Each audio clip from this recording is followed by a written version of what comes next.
Bismillah, Assalamualaikum. Halo Sobat Arsip semua. Di video kali ini kita akan melakukan perjalanan dari Sindang Kasih Purwakarta. Kita berangkat jam 10.58 tanggal 19 Desember 2022.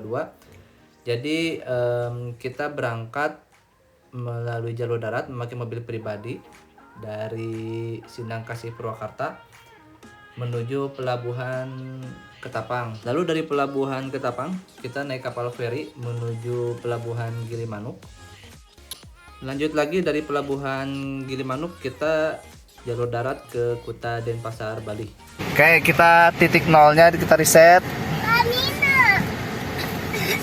Oke, bismillahirrahmanirrahim. Kita dari Purwakarta.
Nah, alhamdulillah akhirnya sampai juga di pelabuhan Ketapang, Banyuwangi. Tepatnya di tanggal 20 Desember 2022 sekitar jam 08.10 pagi. Kami melakukan perjalanan dari Sindang Kasih Purwakarta dengan waktu kurang lebih 21,2 jam. Cukup lama karena kami cukup membutuhkan waktu untuk istirahat. Jarak dari Sindang Kasih menuju Pelabuhan Ketapang ini kurang lebih jaraknya 997 km. Nah, 3 jam sebelum sampai di Pelabuhan Ketapang, kita sudah membeli tiket secara online melalui Verizi. Lalu di aplikasi tersebut kita mengisi data kendaraan, data penumpang, jadwal keberangkatan, lalu melakukan pembayaran. Waktu itu kita memakai Mandiri Banking dan harganya itu 199.000. Harga tersebut itu sudah termasuk kendaraan dan 5 orang penumpang. Nah, ketika di gerbang tiket Pelabuhan Ketapang, kita tinggal menunjukkan tiket online yang kita beli dan menukarkannya menjadi boarding pass seperti ini. Setelah mendapatkan boarding pass, kita tinggal masuk lalu mengantri dan menunggu petugas pelabuhan mengatur mobil kendaraan masuk ke kapal feri yang mana. Alhamdulillah akhirnya petugas menyuruh kita masuk ke feri. Jadi waktunya cukup sebentar, sekitar 12 menit.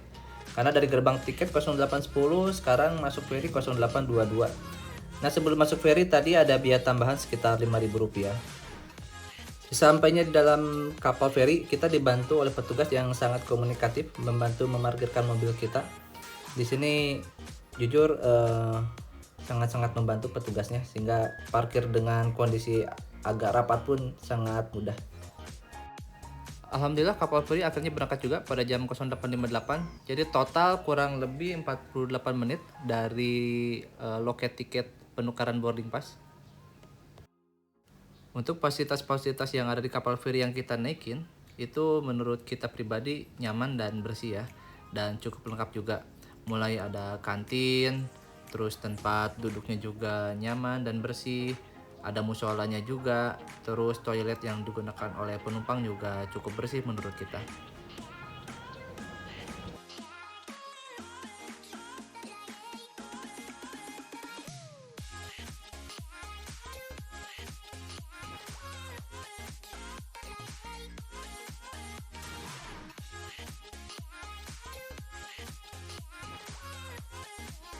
Alhamdulillah akhirnya sampai juga di Pelabuhan Gilimanuk Bali pada jam 11.43 waktu Indonesia bagian tengah. Waktu yang kita habiskan dari Sindangkasih Purwakarta sampai ke Pelabuhan Gilimanuk ini sudah habis 23,75 jam ya, dengan jarak kurang lebih 1002 km. Oke, jadi jarak dari Pelabuhan Ketapang sampai Pelabuhan Gilimanuk itu kalau lihat di GPS kurang lebih 5,5 km. Dan akan ditempuh oleh kapal feri kurang lebih dengan waktu 34 menit. Untuk zona waktu juga berbeda antara Pelabuhan Ketapang itu masuk waktu Indonesia bagian barat, dan untuk Pelabuhan Gilimanuk itu waktu Indonesia bagian tengah. Oke, untuk biaya perjalanan kita mulai dari tol dulu. Dari Cikampek kita keluar kemarin dari Probolinggo Timur itu kurang lebih 800.000. Kemudian biaya bensin kendaraan kita dari Purwakarta sampai Bali itu bensinnya kurang lebih 1.200.000. Untuk feri Ketapang itu termasuk ada biaya teman 5.000 dan termasuk 5 orang penumpang dan biaya kendaraan itu kurang lebih 200.000. Jadi total pengeluaran kita 2.200.000. Untuk biaya makan dan minum kita nggak masukkan karena kemarin kita masih bekal dari rumah. Jadi kalaupun dimasukkan ya anggap aja ya kurang lebih 2.500.000 kurang lebih. Baik, itu saja yang kita bisa bagikan untuk informasi biaya akomodasi perjalanan dari Purwakarta sampai Gilimanuk. Oke, kita lanjut ke perjalanan kita sampai Kuta Bali. Let's go. Alhamdulillah akhirnya kita sampai di Kuta Bali pada pukul 17.48 waktu Indonesia bagian tengah. Waktu yang kita habiskan kurang lebih 29,8 jam dengan jarak 1.128 km. Kalau saya compare dengan Google Map, itu dengan jarak segitu seharusnya sampai di waktu 17 jam sekian menit ya. Jadi kita kelebihan waktu 12 jam. Masuk akal sih, soalnya di Google Map itu dia tidak mempertimbangkan waktu istirahat, waktu sholat, waktu makan, dan waktu tidur. Oke, untuk videonya sampai di sini dulu. Untuk video yang lainnya saksikan di video selanjutnya. Salam Sobat Arsip. Assalamualaikum. Bye.